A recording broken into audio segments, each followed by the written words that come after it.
have symptoms that could be a heart attack, and they're likely to be at risk of a heart attack, they really can't mess around. Yeah. Because if they don't get to the emergency room quickly, they're basically potentially putting themselves at very high risk. Yeah, think of it this way. You cut off the blood supply to a piece of heart muscle.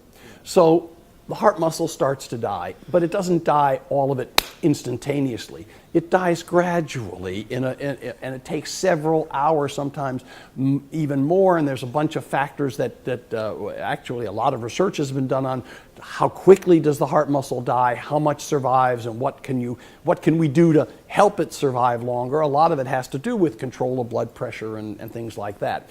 So when the heart muscle starts to die, the sooner you get into the hospital, the sooner they open up the artery, the sooner the whole process stops. So the longer you delay, the more heart muscle you lose. And people, for example, there's always anecdotes we tell each other in the hospital. The person who came to visit somebody and starts to have a heart attack in the hospital, and then obviously they get very quickly down to the catheterization laboratory where we reopen the artery, and so sometimes the heart attack is tiny.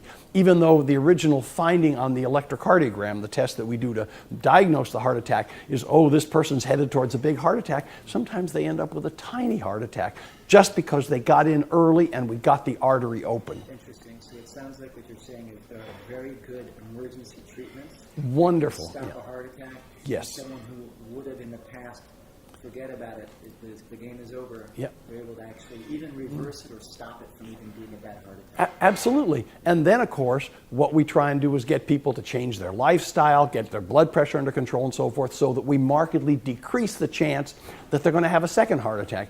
I always tell my patients, okay, you had this heart attack, we've taken care of this one. The name of the game from here on in is no more heart attacks.